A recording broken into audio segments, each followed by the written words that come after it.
ngiti naman dyan bago ako magsimula. Sa tuwing ako'y namamasyal, tahimik kong hinihiling ito sa may kapal. Nawa'y hindi mawala ang munting ngiti sa aking puso. Sa puso mo at sa puso ng bawat tao, may mga taong nakangiti nga. May mga taong palaging tumatawa, malulutong na halakhak ay maririnig mo pa. Subalit kapag siya'y nag-iisa, nakakangiti pa kaya siya?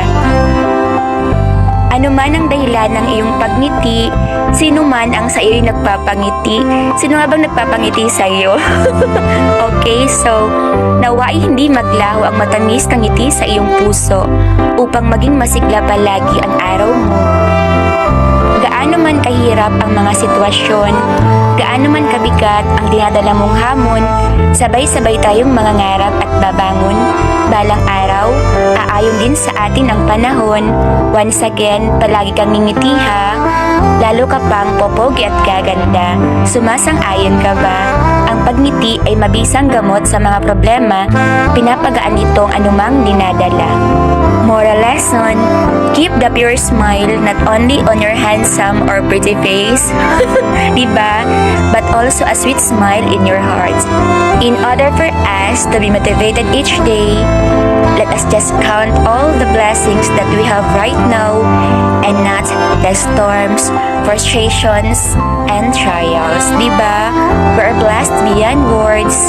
Palagi po nating ilalagay yan sa ating isipan.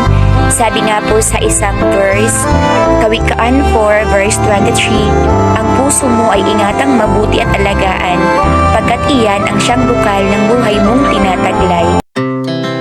Lulubog, lilitaw, ang buwan at araw, patuloy pang lalakad ang panahon.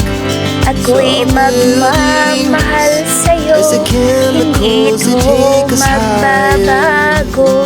Pag-ibig ko'y laan lamang sa'yo. Minamahal kita. Minamahal niya po tayong lahat. God is